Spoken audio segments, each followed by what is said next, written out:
여호와여, 나의 대적이 어찌 그리 많은지요. 일어나 나를 치는 자가 많으니이다. 많은 사람이 나를 대적하여 말하기를 그는 하나님께 구원을 받지 못한다 하나이다. 여호와여, 주는 나의 방패시요 나의 영광이시요 나의 머리를 드시는 자신이이다. 내가 나의 목소리로 여호와께 부르짖으니 그의 성산에서 응답하시는도다. 내가 누워 자고 깨었으니 여호와께서 나를 붙드심이로다. 천만인이 나를 애워싸 진친다 하여도 나는 두려워하지 아니하리이다. 여호와여, 일어나소서. 나의 하나님이여, 나를 구원하소서. 주께서 나의 모든 원수의 뺨을 치시며 악인의 일을 꺾으셨나이다. 구원은 여호와께 있사오니 주의 복을 주의 백성에게 내리소서. 아멘. 다윗의 삶을 보면은 굉장히 부침이 많다라는 것을 알 수가 있습니다. 다윗은 목동 출신이죠. 근데 그가 왕의 자리에 오르게 됐습니다.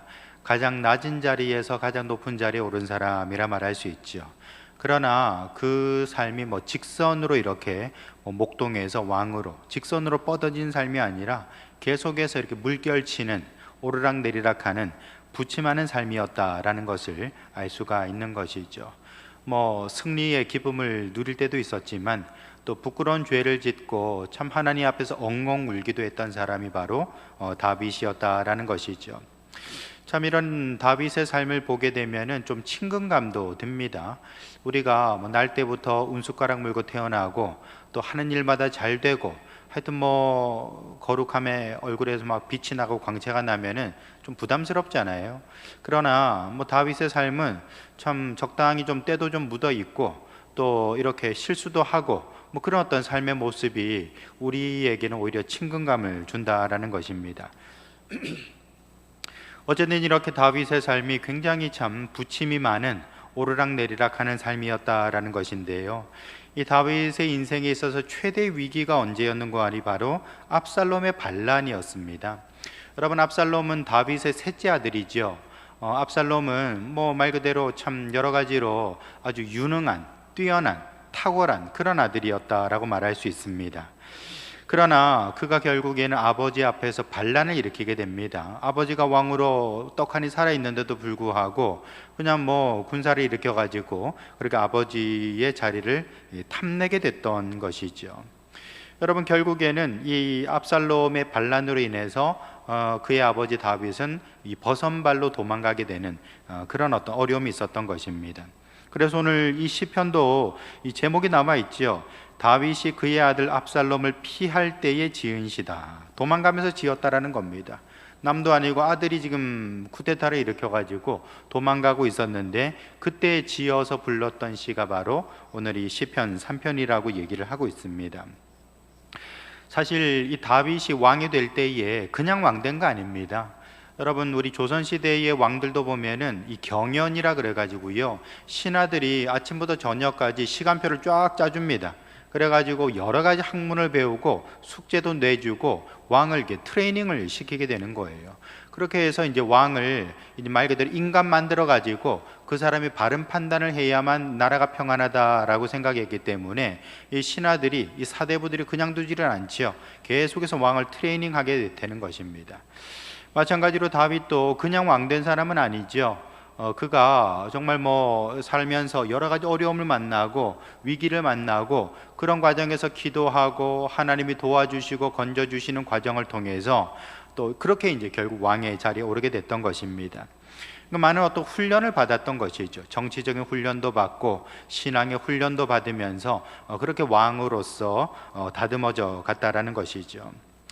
여러분, 정말 이 압살롬은 그러니까 아들들 중에서 아주 특출난 아들이었습니다. 그렇기 때문에 왕이 될 만한 가능성이 제일 높은 아들이었던 것이죠. 여러분, 그렇다면은 이 압살롬이 아버지 밑에서 사실은 좀 트레이닝을 좀 받았어야 되는 겁니다. 그렇게 아버지 밑에서 좀 교육을 받고 훈련을 받고 어떤 뭔가 좀 이렇게 성과를 내어서 그렇게 이제 왕이 되면 좋았겠죠. 근데 언제나 그런 것 같아요. 아버지 입장에서는 좀 아들을 이렇게 좀 될성 부른 아들을 좀 더 훈련시켜서 좀 더 멋진 사람으로 만들고자 하는데, 또 특출난 아들은 어떤 마음을 가지고 있습니까? 뭐 내가 아버지보다 똑똑한데, 내가 아버지보다 힘이 센데, 내가 더 잘났는데 뭐하러 내가 정말 이런 시간을 보내냐? 아버지 빨리 좀 살아계시지만 어쨌든 빨리 좀 양위하셔가지고 좀 왕권을 좀 넘겨주셔가지고 내가 왕이 될 수 있도록 해주시면 안 될까? 뭐 그런 생각을 하게 되는 것이죠. 여러분, 그래서 결국 압살롬도 이런 조급증, 조바심, 이것 때문에 결국에는 아버지가 떡하니 살아계신데도 불구하고 그냥 군사를 일으켜서 예루살렘으로 밀고 들어가게 됐던 것입니다. 여러분, 이렇게 압살롬은 뭐 뛰어난 사람입니다. 용모도 뛰어나고 또 참 백성들의 어떤 마음을 얻는, 사람 마음을 얻는다는 게 굉장한 어떤 뭐 재능이잖아요. 뭐 사람 마음을 얻을 수 있으면 그 사람 뭘 해도 먹고 살게 되는 것이죠. 근데 압살롬은 그런 게 있었거든요. 그런데도 불구하고 그렇게 정말 아버지를 밀어내고서는 내가 빨리 왕 되야겠다, 빨리 내가 좋은 자리 차지해야겠다 생각하고 그렇게 이제 쿠데타를 일으키게 됐던 것입니다. 여러분, 그러나 결국 이런 것들이 압살롬에게 있어서는 큰 실책이 되고 말았지요. 결국에는 이 압살롬은 이 반란을 통하여서 응징당하게 되고 그는 이제 멸망당하게 되는 것을 볼 수가 있습니다. 어쨌든 여러분, 이렇게 압살롬의 반란은 이 다윗에게 있어서는 굉장히 어떤 부끄러운 수치가 될 수밖에 없는 것이죠. 뭐 버선발로 도망 나올 수밖에 없었으니까요. 남도 아니고 자기 아들이 반란을 일으켜서 그렇게 나오게 되었다라는 것입니다. 그때 지은 시가 바로 오늘 이 3편, 시편 3편이라는 것입니다. 여러분, 오늘 우리는 이 말씀을 통하여서 이 다윗의 심정이 어땠을까 좀 생각해 보시면서, 또 우리 상황도 또 다윗과 별반 다르지 않을 수 있잖아요. 다윗의 그런 부침하는 그런 어떤 삶의 여정이 우리의 삶 속에도 그대로 녹아져 있으니까 우리가 한번 이 다윗의 노래를 통해서 또 하나님을 생각하고 위로받는 시간 될 수 있기를 예수님의 이름으로 축원합니다. 첫 번째로 말의 상처, 오늘 본문에는 말의 상처가 나와 있다라는 거예요. 여러분, 1절 2절 한번 보시죠. 여호와여, 나의 대적이 어찌 그리 많은지요, 일어나 나를 치는 자가 많으니이다. 많은 사람이 나를 대적하여 말하기를 그는 여호와께 구원을 받지 못한다 하나이다 라고 했어요. 여러분, 여기 보시면 지금 대적이 많다라고 했습니다. 대적이 많다. 여러분, 대적이 많다는 말은 무슨 말입니까? 다시 말해서 지금 이 많은 사람들이 지금 다윗을 향하여서 그렇게 공격해 오고 이렇게 정말 무기를 들고 나오고 있다라는 것을 보여주고 있습니다. 여러분, 뿐만 아니라 이렇게 대적이 많다, 도처에 원수들이 깔렸다라고 했는데, 근데 특별히 2절 끝에 한번 보시죠. 나를 대적하여 말하기를 그는 하나님께 구원을 받지 못한다라고 그렇게 얘기를 하고 있다라는 거예요. 여러분, 지금 많은 대적들이 일어났습니다. 그 대적들이 하는 말이 뭡니까? 그러니까 다윗은 하나님께 구원을 받지 못한다라고 그렇게 말하고 있다라는 것입니다. 여러분, 지금 많은 사람들이 얘기를 하죠. 아들이 쿠데타를 일으켜가지고 아버지가 지금 버선발로 도망치고 있습니다. 저런 모습을 보면서 아유, 저 영감이 이제 끝났구만. 다윗 시대도 끝났구만. 아마 저 사람은 이제 재기하기 어려울 거야. 이제 뭐 그의 아들이 군대를 일으켰고 이제 뭐 대세는 기울었으니까 결국 다윗 시대도 저걸로 마감을 하는구만. 이제 뭐 끝이 좋아야 될 텐데 아유, 저렇게 비참하게 끝나게 되는구먼 하면서 사람들이 혀를 끌끌 차게 될 거라는 겁니다. 놀대게 될 거라는 거예요. 더 이상 하나님의 구원은 다윗에게는 없다라고 그렇게 사람들은 얘기를 한다라는 것입니다. 여러분, 언제나 그렇죠. 뭐 사람들이 말하기를 좋아하지요. 뭐 남의 집 사정도 잘 모르고 남의 속도 잘 모르지만 겉으로 볼 때 아유, 저봐 저런 사람은 결국엔 저렇게 되는구만 말하기를 다 좋아하는 것이죠. 아마 여러분, 지금 이 압살롬이 반란을 일으키고 다윗이 도망가는 이 이야기는요, 뭐 그 시대의 가장 큰 화제 아니겠습니까? 입 달린 사람은 다 한마디씩 다 했을 거예요.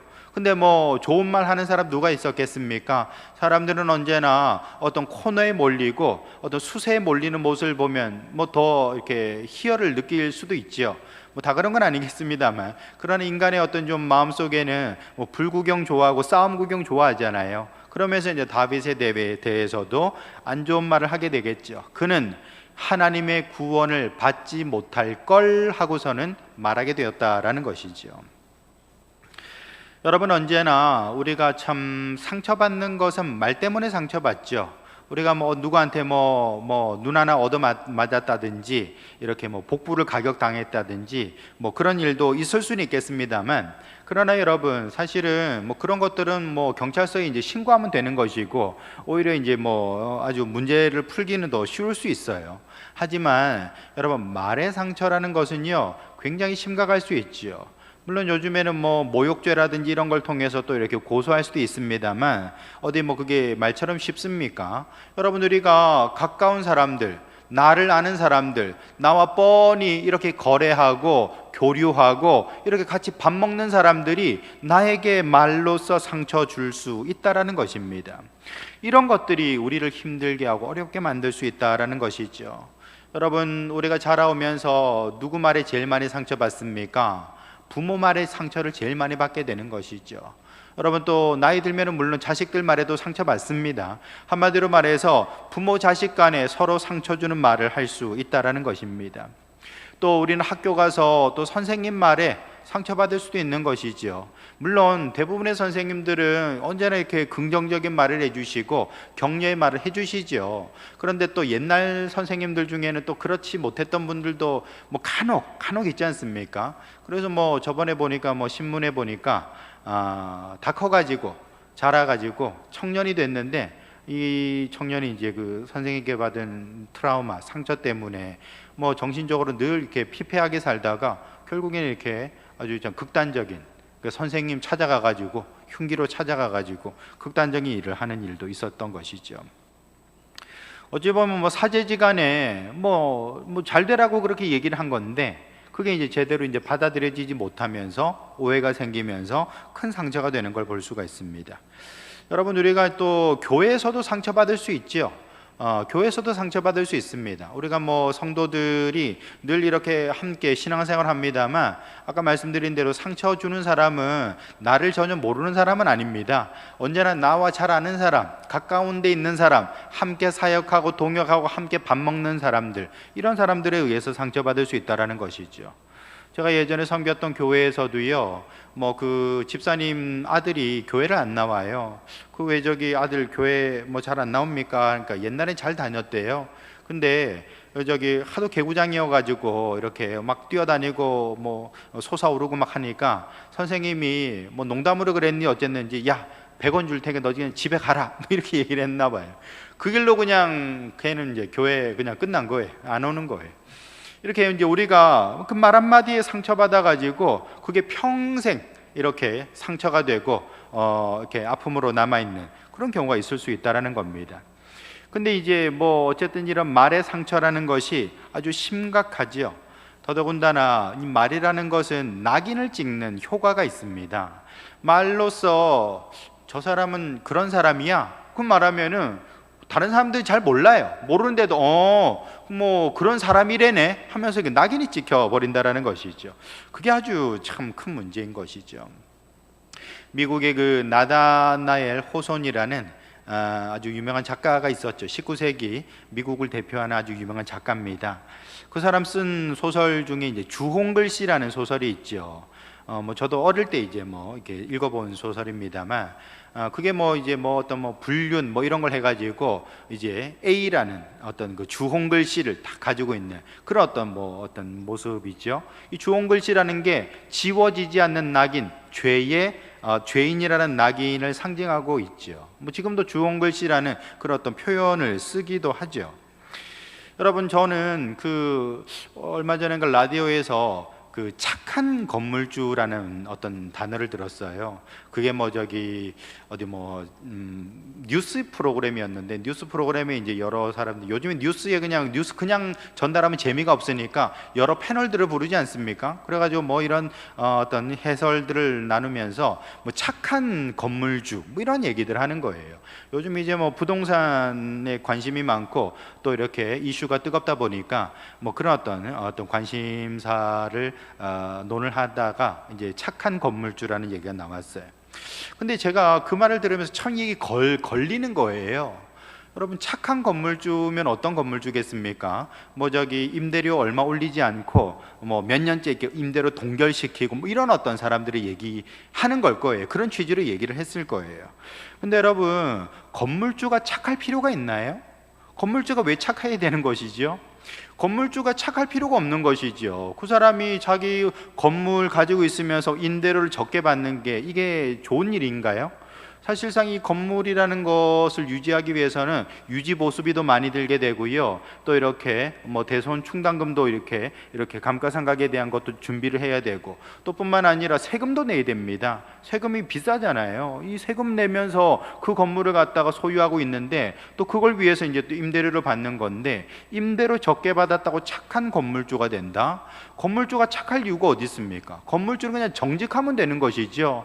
그냥 시장 가격으로 임대료 받고 또 정직하게 세금 내면 되는 것이지, 그 사람이 착하다? 여러분, 착한 건물주가 있다는 말은 나쁜 건물주도 있다는 말 아닙니까? 그 임대료 올려받는 사람은 나쁜 건물주인가요? 그게 아니잖아요. 이건 선악의 개념이 아닌 건데 그냥 시장의 어떤 원리로서 이해를 해야 되는 것인데, 근데 여기다가 어떤 선악의 개념, 종교적인 개념을 들이대면서 착한 건물주, 나쁜 건물주 이런 식으로 나누는 거, 저는 참 듣기가 아주 싫었습니다. 좀 거부겠습니다. 여러분, 이렇게 착한 건물주라고 말하는 것 자체가 낙인입니다. 그 말인즉슨 이 사람 말고는 다른 사람들은 나쁜 건물주야 라고 낙인을 찍는 말이에요. 굉장히 누군가를 치켜 올리는 것 같지만 사실은 모두를 까버리는 그런 어떤 말이 된다는 것이죠. 의도가 불순하죠. 여러분, 요즘에는 뭐 코로나 바이러스, 코로나19 바이러스라고 얘기를 하지 않습니까? 그런 얘기를 하는데, 사실은 이게 우리나라에 그때 언제였습니까? 2월 달에 처음 시작됐나요? 그때 뭐 설 명절 뒤부터 해가지고 우리나라에 많이 퍼지기 시작했는데, 그때만 하더라도 우한 바이러스 그랬습니다. 또는 뭐 우한 코로나 바이러스, 우한 코로나 뭐 이런 식으로 불렀거든요. 근데 하여튼 뭐 중국이 난리를 치고 또 우리나라 정부에서도 이렇게 극구적인 그런 말 쓰지 말라 그래가지고 우리는 뭐 코로나 바이러스 또는 코로나 19 뭐 코비드 19 뭐 이런 식으로 이제 부르게 됐던 것이죠.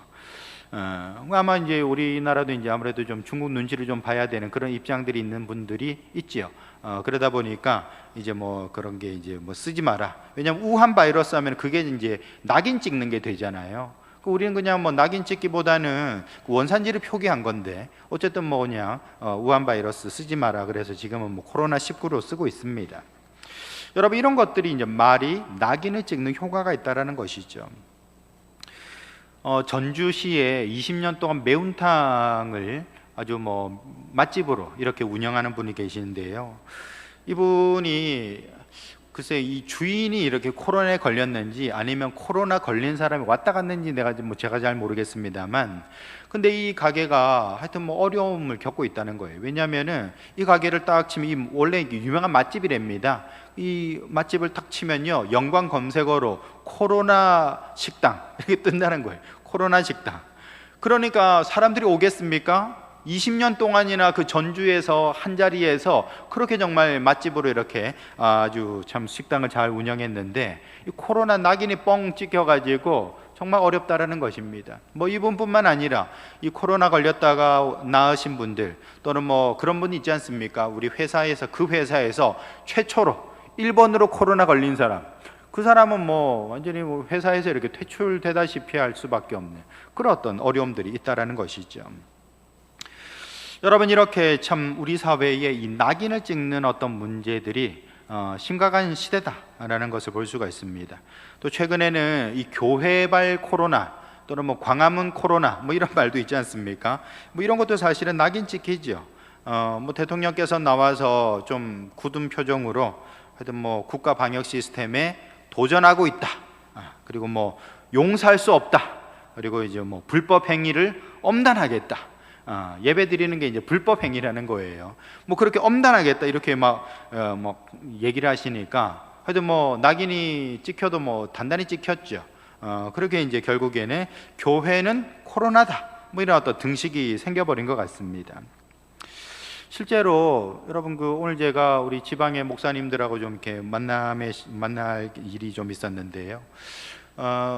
얘기가 그 목사님 중에 한 분이 얘기가 주일날 예배를 드렸대요. 지금 저희가 이렇게 예배 드리는 것처럼 그 교회도 온라인 예배를 드리는 겁니다. 대신에 이제 몇몇 이렇게 운영할 사람들만, 교육자들과 몇몇 사람들만 들어와서 우리처럼 이렇게 예배를 드리는데 동네 주민이 신고를 했답니다. 주일날 저 교회에서 예배 드리고 있다고. 그 신고를 해가지고 뭐 당장 뭐 경찰이 왔더래요. 경찰이 왔는데 그냥 온 게 아니고 왜 우리 방호복 있지 않습니까? 왜 ET 영화에 보면 이렇게 왜 온 전신을 이렇게 전신 방호복 그거 입고서는 예배 드리는 중간에 이렇게 막 사진을 찍으면서 그렇게 이제 점검을 하더라는 것이에요. 몇 명인가 세보고 막 이렇게 하더라는 것이죠. 그러니까 그냥 정부 지침대로 20명 이하의 인원으로 해가지고 그리고 예배를 드리고 있는데도 그냥 예배 드린다는 이유 하나만으로, 찬송가 소리가 들린다는 이유만으로 그냥 동네 주민이 112에 신고해가지고 저기 예배 드리고 있다 이래가지고 여기 나가더라는 것이죠. 이제 교회가 이제 코로나라는 어떤 그 낙인이 아주 뭐 단단히 찍힌 거죠. 주홍 글씨를 받은 것 같아요.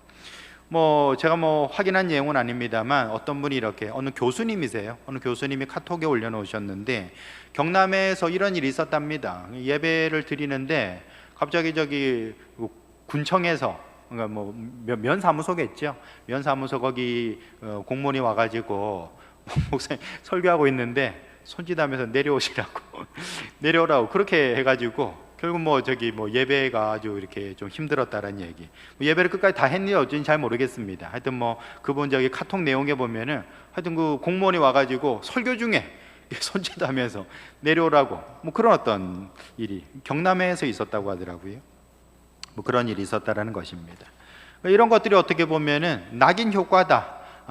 교회는 뭐 코로나의 어떤 뭐 방역에 저항하는 집단이고 또 이렇게 코로나 어떤 숙주 같은 곳이다. 뭐 이런 어떤 낙인이 은연중에 자연스럽게 뭐 그렇게 굳이 말 안 해도 여러 화면들, 뉴스에서 보여주는 그림들, 그리고 또 스쳐 지나가는 어떤 단어들 이런 것들로 벌써 뭐 낙인이 여러 방 찍히게 되는 것이죠.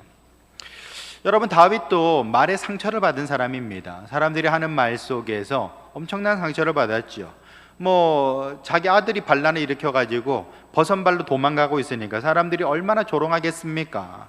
여러분 그래서 뭐 피난길에 올랐을 때에 이 시므이라는 사람이 나와가지고 뭐라고 하는 거 아니? 이 사람은 이제 사울 왕 집안 사람입니다.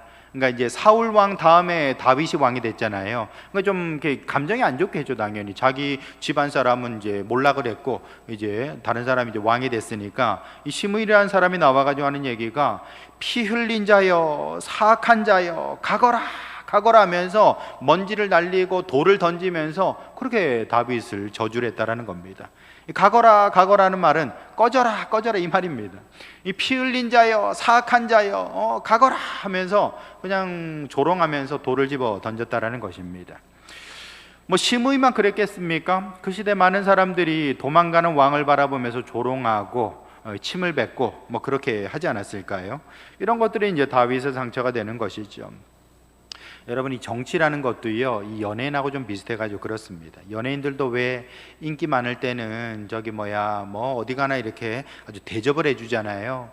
근데 인기 떨어지면은 푸대접 아닙니까? 이 정치도 마찬가지예요. 힘 가지고 있을 때는 대접해주지만 힘 떨어졌다 싶을 때는 온갖 말을 쏟아내고 또 비난하고 조롱하고 뭐 그렇게 이제 갖고 놀게 되는 것이죠. 근데 뭐 정치인 연예인뿐만 아니라 사실은 우리 인생이 다 그렇습니다. 우리 인생이라는 것이 뭐 내가 잘 나갈 때는 친구도 많아요. 나가면 다 술 친구들이 있고 연락하면 다 전화 받아주지만 내가 어떻게 좀 이렇게 좀 힘들어지거나 이렇게 좀 쇠퇴하게 되면요 친구들도 떠나가게 되는 것이죠. 내 전화 안 받는 사람도 많아지게 되고 그렇게 되는 것이죠. 여러분, 이걸 보면서 우리는 깨달아야 되는 것이, 우리는 이 낙인 찍는 거 참 조심해야 되는 거구나, 말로 상처 주는 거 참 조심해야 되는 거구나, 그걸 배울 수 있어야 되는 것이죠. 여러분, 우리가 이제 이걸부터 먼저 배워야 될 것 같아요. 낙인 찍는 거 이거 함부로 하면 안 된다. 그리고 이제 말로 상처 주는 거, 나는 그냥 한마디 던진 거지만 그 사람에게는 엄청난 상처가 되어서 10년, 20년, 아니 평생 동안 그 삶을 파괴할 수도 있다. 우리가 이것을 생각한다면 이 말하는 거, 상처 주는 거 우리가 참 조심해야 되겠습니다. 특별히 우리 교회 안에서, 여러분 교회 안에서도요, 말 상처 참 많습니다. 많아요. 왜냐하면은 우리가 언제나 참 예수 믿는 사람이라는 것이, 내가 하나님의 자녀 됐다라는 것이, 이것이 어찌 보면은 하나의 완장이 될 수 있거든요. 그러니까 우리가 내가 하나님의 은혜로 예수님의 그 보혈의 피로 구원받았음에도 불구하고 그건 잠깐 생각나는 거고, 평상시에는 나 괜찮은 사람, 나 교회 다니는 사람이야, 나 직분자야, 나 교역자야, 뭐 이런 것들 때문에 결국에는 이제 많은 상처를 주게 되는 것이죠. 우리가 참 조심해야 될 거라고 생각이 됩니다. 에디슨이 뭐 하나 만들 때 한 1만 번 실패했다 그러지요. 근데 1만 번 실패하고 나서 하는 얘기가 뭐냐면은, 나는 이렇게 하면 안 된다는 걸 배웠어 라고 말했다라는 겁니다. 되게 유쾌한 사람인 것이죠. 1만 번 실패하고 나서 이렇게 하면 안 된다는 걸 배웠어 라고 말했다라는 것이죠. 우리도 뭐 낙인 찍기를 어떻게 피할 수 있을까? 글쎄요, 뭐 어떻게 피할 수 있을까요? 그건 잘 모르겠지만 여러분, 어쨌든 우리는 낙인 찍지 말자, 또는 찍어도 살살 찍어야 되고 조심해야 된다, 또 말할 때에도 상처 전혀 안 줄 수는 없지만 그러나 항상 우리가 조심하고 좀 생각해 보자 라는 것을 배울 수 있어야 되는 것이죠. 저와 여러분들은 이 말에 조심하는 그런 사람들 될 수 있기를 주님의 이름으로 축원합니다. 두 번째로 오늘 본문에 보시면 하나님을 의지하는 그런 다윗의 모습이 나와요. 여러분, 다윗은 참 역전의 용사죠. 이 사람은 인생의 어떤 모습이 가장 낮은 곳에서, 목동에서 가장 높은 이 왕의 자리까지 오른 사람입니다. 진짜 대단한 사람이죠. 그런데 그 과정에서 참 많은 어려움이 있었습니다. 그래서 골리앗과 싸워야 했고요, 또 사울왕과도 맞서야 될 때가 있었습니다. 뿐만 아니라 왕 되고 나서도 블레셋과 암몬과 또 아람에 대해서까지 여러 전쟁들을 했다라는 것이죠. 여러분, 그런 전쟁을 통하여서 참 잔뼈를 굵은 사람이고 동서남북을 평정한 사람이다라고 말할 수 있습니다. 대단한 사람입니다. 근데 이렇게 역전의 용사, 용맹한 다윗이지만 지금 뭐 하고 있습니까? 아들에게 쫓겨나서 버선발로 도망가고 있다라는 것이죠. 아들 피해서 도망가고 있는 노인의 모습이다라는 것입니다. 여러분, 참 어찌 보면 인생 무상이죠. 그렇게 젊을 때는, 잘 나갈 때는 대단한 왕이었는데 지금 이렇게 나이 들고 연약해진 그런 모습으로 지금 이렇게 살기 위해서 도망가는 모습, 우리가 상상만 해봐도 참 어찌 보면은 참 처량하기도 하고 여러 가지를 생각하게도 만드는 그런 어떤 모습이라는 것입니다. 근데 여러분, 이 사람이 그렇습니다. 우리가 참 누구나 다 자존심이 있어요. 또 우리 남자는 자존심 이런 얘기 하지 않습니까? 근데 남자만 자존심이 있는 건 아니겠죠. 남자 여자 할 것 없이 어린애들도 자존심 있습니다. 어린애들도 자존심 센 애들도 있어요. 그렇게 우리는 이 자존심이라는 것이 있기 때문에 자신의 그 자존심, 또 자신의 어떤 자존감, 이런 것들을 지키기 위해서 우리는 부단히 노력합니다. 여러분, 우리가 돈 10만 원 뺏기는 거는 또 그럴 수 있다고 하지만 내 자존심 밟히는 것은 우리가 굉장히 이렇게 속상해하고 그것을 두고 내가 갚아주리라, 내가 복수하리라, 그런 생각을 하게 된다라는 것이죠. 여러분, 그래서 우리가 자존심이 상한 일이 있었고 내가 그것을 갚아줘야겠다, 복수해야겠다라고 마음 먹고 계신 분들 많이 계시죠? 여러분들 안 계십니까? 뭐 복수심을 불태우는 분 계실 거예요. 내가 하여튼 뭐 내 자식들 하여튼 명문대 보내가지고 내가 우리 고모 집을 갖다가 내가 박살 내야겠다. 내가 이제 자식들 좋은데 저기 하여튼 시집장가 보내가지고 내가 한번 저기 저기 나를 무시했던 우리 친척들한테 한번 좀 빛을 내야겠다. 뭐 그런 생각들 하는 것이죠. 그렇게 되면 거의 한 뭐 10개년 계획, 20개년 계획 이렇게 딱 세워가지고 이렇게 어떻게 하면 우리 집안을 일으키고 어떻게 하면 다른 친척들의 코를 납작하게 해줄까, 어떻게 하면 이번 추석 때 가가지고 하여튼 하여튼 빛을 낼까, 뭐 이런 생각도 할 수가 있게 되는 것이죠. 사람에게는 이 자존심이라는 게 대단히 중요합니다. 뭐 자존감, 자존심 또는 뭐 정체성 뭐 다 같은 말, 비슷한 말이라고 할 수 있을 텐데 우리가 그게 없으면은 사실은 뭐 자신의 가치를 어디서도 찾을 수가 없죠. 나는 자존심 없어, 나는 자존감 없어. 그럼 뭐 삶의 의미가 있습니까? 여러분, 지렁이도 밟으면 꿈틀댄다고 자신의 자존감을 지키기 위해서 노력하는 것이 인간의 모습이죠. 그래서 왜 와신상담이란 말이 나오지 않습니까? 와신상담이라는 게 진짜 그 아버지를 죽인 원수, 그 원수를 갚기 위해서 와신상담, 이 쓸개를 맛보고 장작 위에서 누워 잔다라는 겁니다. 편안하기를 거부한다는 것이죠. 여러분, 와신, 이 장작 위에 누워 자면 얼마나 몸에 백입니까? 그렇게 편안한 잠자리를 원치 않고요, 상담, 이 쓸개를 맛본다는 겁니다. 그러면서 정신 번쩍번쩍 들면서 내가 복수의 칼을 갈리라, 뭐 그렇게 살아간다는 것이죠. 그게 우리의 어떤 모습일 수 있다는 것입니다. 제가 예전에 봤던 영화 중에 그 달콤한 인생이라는 영화가 있어요. 이병헌 씨가 나온 영화인데요. 근데 그 이병헌 씨가 그 깡패 조직, 이 조폭 조직의 저기 밑에 부하로 나오거든요. 좀 유능한 부하, 신뢰받는 부하. 근데 어느 날 이 깡패 두목하고 이 부하인 이병헌하고 이제 마음이 틀어져 가지고 하여튼 서로 죽이고 죽는 그런 어떤 영화입니다. 하여튼 다 죽어요. 결론은 다 죽습니다. 근데 거기서 나오는 유명한 대사가 있죠. 나한테 왜 그랬냐 물어보니까 넌 내게 모욕감을 줬어 라는 어떤 그런 유명한 대사가 있습니다. 그 뭐 패러디 해가지고 넌 나에게 뭐 목욕값을 줬어 뭐 이런 식으로 얘기하기도 하고 여러 가지 패러디도 있습니다만, 이 모욕감, 너가 나한테 모욕감을 줬기 때문에 내가 너를 죽이려고 한 거야, 그 얘기를 하고 있는 거거든요. 그게 우리 사람들이 가지고 있는 누구나 가지고 있는 어떤 정서라는 것입니다. 여러분, 이렇게 이 자존심과 이 복수라는 것은 정말 우리가 목숨을 바쳐가지고 이루려고 하는 그런 어떤 모습이다라는 것이죠. 근데 여러분, 다윗도 지금 모욕을 당하지 않았습니까? 아들이 지금 반란을 일으켰어요.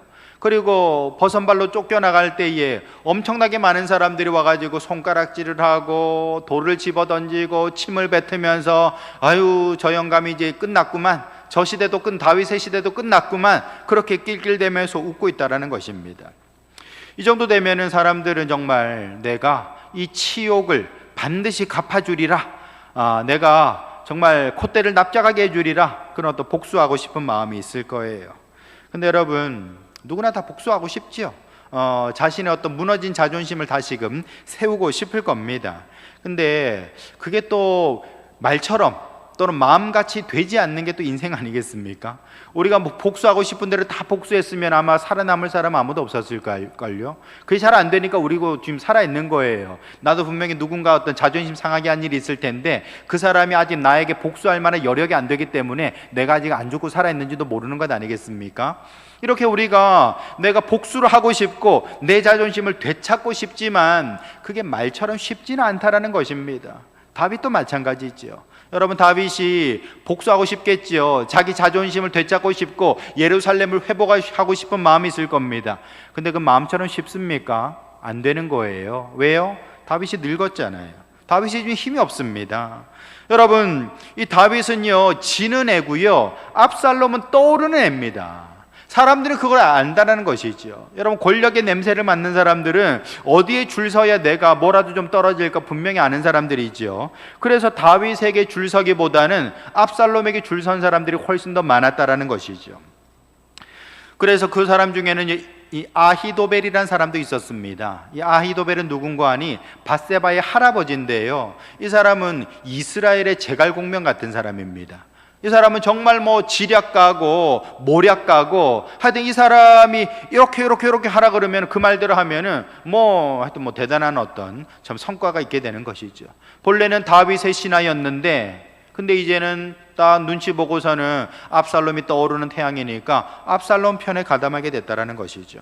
여러분, 아히도벨이 압살롬 편에 붙었다라는 이 소문이 드니까, 야, 이거 전쟁 끝났구나, 게임 끝났구나, 그런 어떤 정서가 쫙 퍼지게 됐다라는 것이죠. 그 정도로 이 다윗은 자존심을 되찾고 싶었지만 힘도 없고 늙었고 어떤 뭐 사람도 그에게는 없었다라는 것이죠. 지는 해에 불과했다라는 것입니다. 여러분, 그렇게 참 쓸쓸하게 이 예루살렘에서 도망쳐 나올 때에 어떤 일이 있었는고 하니, 갑자기 사독 제사장이 나오는 거예요. 사독은 대제사장입니다. 근데 그가 레위인들과 함께 레위인들이 다 어깨에다가 언약궤를 메고 나오는 거예요. 언약궤는 레위인들만 멜 수 있거든요. 사독 제사장이 앞장서고 언약궤라는 거 아시죠? 그 왜 저기 조각목으로 만들고 금칠해가지고 이렇게 만들어 놓은 함이죠. 거기는 그 상자에는 이제 10계명이 들어있고 아론의 쌍난 지팡이, 그리고 이제 뭐 만나 항아리, 이게 이제 들어 있었던 것입니다. 성물이죠, 성물. 예루살렘 성전에 있는 그 하나님이 임재하시는 자리, 성물, 유대교의 핵심입니다. 근데 그걸 떡하니 들고 나오는 거예요. 여러분, 이건 굉장한 어떤 정치적인 메시지가 있습니다. 이것은 무슨 뜻인고 하니, 한마디로 말해서 하나님은 누구 편이시다?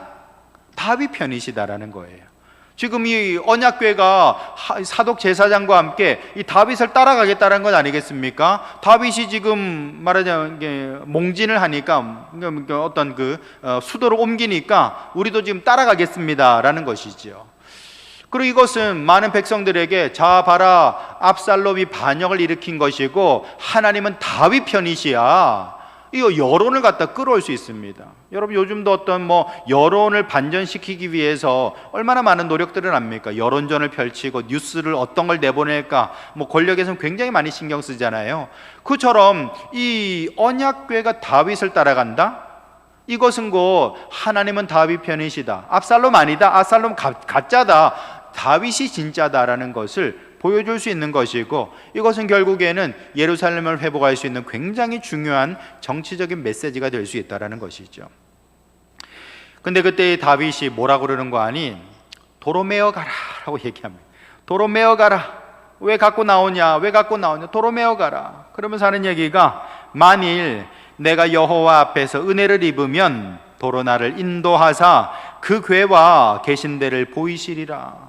하나님이 나에게 은혜를 주신다면 뭐 지금 언약궤가 나를 따라서 고생할 것 없다. 그냥 예루살렘에 있으면은 내가 다시금 예루살렘으로 들어와서 그 언약궤 앞에 설 수 있을 것이다.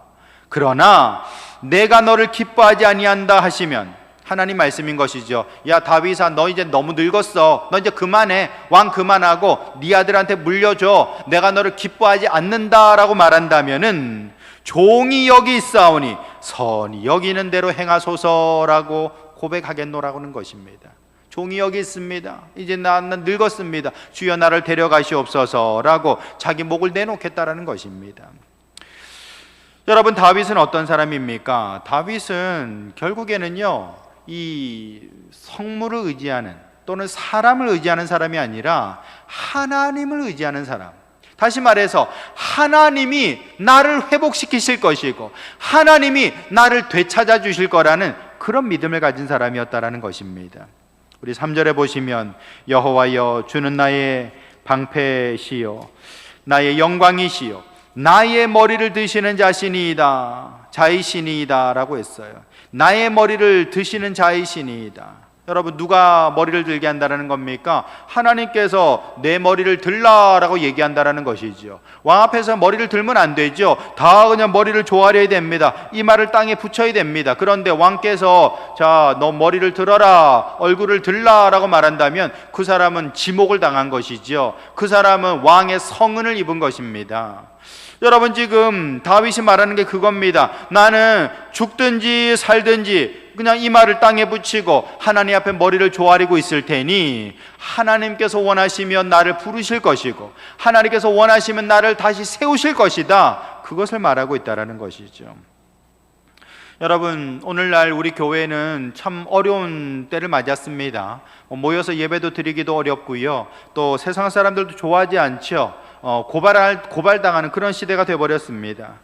여러분, 이 때에 어찌 보면은 예루살렘을 버선발로 쫓겨나가는 다윗의 모습과 같이 어찌 보면 이 교회가 참 이렇게 수치와 어려움을 당하는 이 때에 우리는 어떻게 해야 될까요? 우리는 그러면 어떻게 하면 세상의 인심을 얻고 사람들의 그런 평판을 다시금 되찾아올 수 있겠습니까?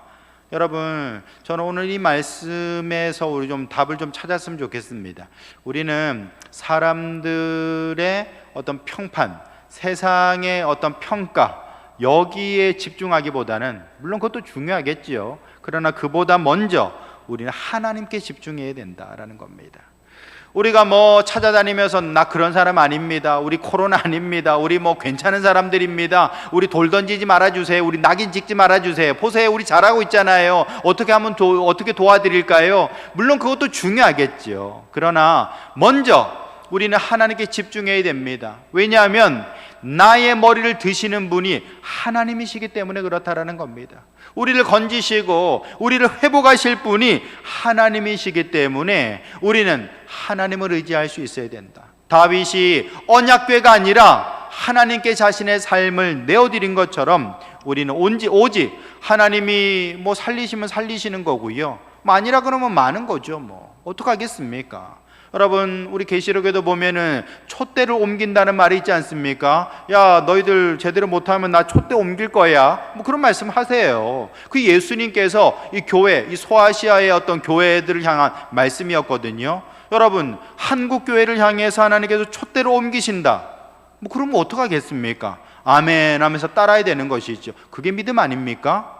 근데 여러분, 그러나 우리가 다시 한번 이 어려운 때에, 이 진흙밭에 나앉아 있을 때에 하나님을 바라보고 우리는 살든지 죽든지 하나님께 나아갑니다. 하나님께 집중합니다. 하나님을 예배합니다. 하나님을 찬양합니다. 우리의 온전한 삶을, 우리의 온전한 믿음을 하나님께 내어드릴 때에 하나님께서 알아서 하실 거예요. 하나님께서 선택해 주실 것입니다.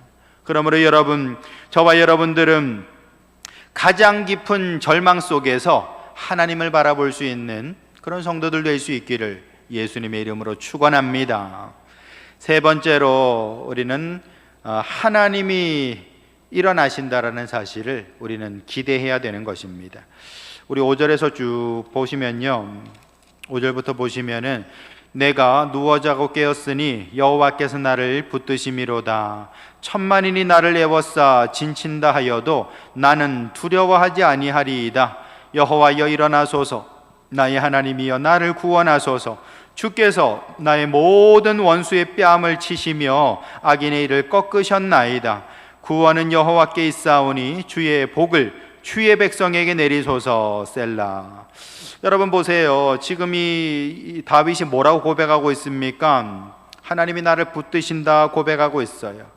나는 두려워하지 않는다. 왜? 하나님이 계시니까요. 뿐만 아니라 하나님이 원수의 뺨을 치시고 악인의 일을 꺾어버리신다라는 겁니다. 그렇게 구원은 여호와께 있습니다 라고 그렇게 얘기를 하고 있는 거예요. 여러분, 이것이 바로 다윗의 고백, 믿음의 고백이 되는 것이죠. 다윗은 어떤 사람입니까? 늙은 사람입니다. 다윗은 이제 힘이 없어요. 힘없이 도망가고 있는 사람에 불과하다라는 것입니다. 목숨 부지하면 다행이게요, 어떻게 될지 모르는 거예요. 그런 어떤 정말 절체절명의 위기 속에 있을 때에 다윗은 하나님이 힘이 되십니다. 하나님이 방패 되십니다. 하나님이 도와주십니다. 하나님께서 일어나시옵소서라고 말하고 있다라는 것입니다. 여호와여 일어나소서라고 말하고 있다라는 거예요.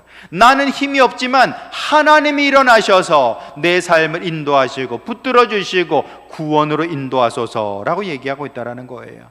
여러분, 이것이 우리의 고백이 되어야 하는 것이죠. 우리의 어떤 절체절명의 위기 속에서 사방의 적들 아니겠습니까? 방법이 없는 것이지요. 그 방법 없는 그때에 하나님을 바라보고 하나님을 의지하는 사람, 그 사람이 결국에는 정말 믿음의 사람이다라는 것입니다. 죽든지 살든지 그 하나님을 의지하는 사람이 믿음의 사람이라는 것이죠. 여러분, 결국 하나님께서 일어나셨습니다. 하나님께서 팔을 걷어붙이시고 이 사태를 수습하기 시작하는데, 어떻게 수습하는고 하니, 여러분 아까 말씀드린 대로 아히도벨이라는 사람, 이스라엘의 제갈공명이라고 하는 그 아히도벨이라는 사람이 압살롬 편에 붙었다 그랬죠. 그 사람이 뭐라고 하는고 하니, 지금 다윗이 이 예루살렘을 급하게 버선발로 빠져나와서 도망가고 있지 않습니까? 이때를 놓치면 안 된다는 겁니다. 빨리 군대를 보내가지고 습격해서 뒤를 쳐서 끝장내야 됩니다. 지금 다윗을 끝장내야 됩니다 라고 얘기를 했다라는 거예요. 그런데 여러분, 이 말이 맞죠? 당연히 지금 다윗이 정신 못 차리고 도망갈 때 빨리 압도적인 군사력으로 끝장내버려야 결국 이 사태를 속전속결로 끝낼 수 있습니다 라고 이제 아히도벨이 말했다라는 것이죠.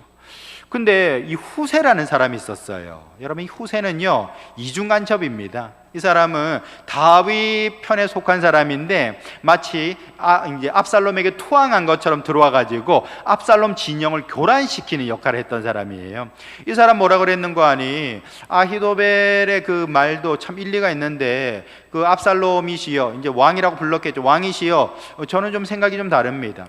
다윗을 무시하지 마십시오. 다윗은 역전의 용사입니다. 다윗은 전쟁터에서 잔뼈가 굵은 사람입니다. 골리앗도 쓰러뜨린 사람이고, 그렇게 사울 왕의 정말 그 집요한 추적에서도 살아남았던 사람입니다. 다윗을 절대로 무시하지 마시기 바랍니다. 오히려 이제 우리의 군대를 갖다가 좀 더 이렇게 강화해가지고, 그렇게 나중에 이제 진영을 갖춰가지고 그 뒤에 공격을 하는 게 맞다고 생각됩니다 라고 말했다라는 거예요.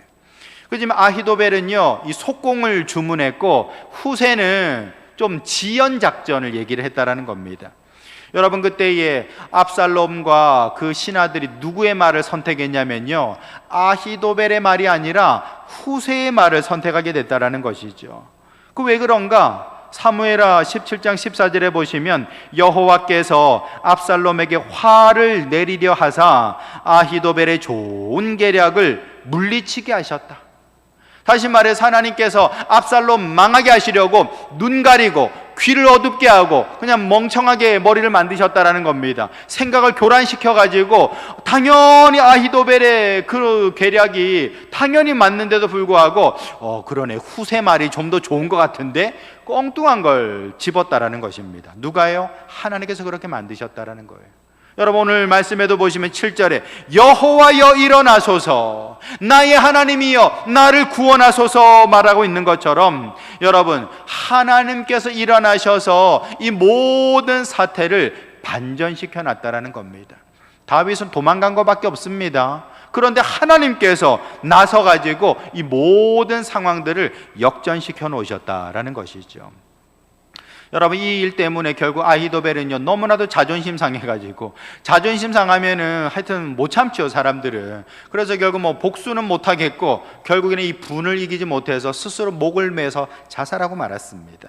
여러분, 이 모든 것들이 다 하나님께서 행하셨다라는 것이죠. 결국 하나님이 도우셔야 되는 겁니다. 하나님이 역사하셔야 되는 겁니다. 우리가 아무리 애쓰고 노력하고 그냥 어떤 다른 여러 가지 방법들을 동원한다 할지라도 하나님이 도우시지 않으면요 아무것도 이룰 수 없다. 여러분, 이 어둠의 시대, 이 참 교회가 이 어려운 이 시대를 맞았을 때에 우리가 이 말씀을 참 잘 기억해야 될 것 같아요. 출애굽기 14장 14절에 보시면, 여호와께서 너희를 위하여 싸우시리니 너희도 가만히 있을지니라. 하나님이 싸우신다고 했습니다. 그러므로 저와 여러분들도 가만히 있어서 하나님 앞에 기도하고 하나님이 어떻게 역사하시는지를 바라보며 찬양하고 기도하고 예배하는 성도들 될 수 있기를 주님의 이름으로 축원합니다.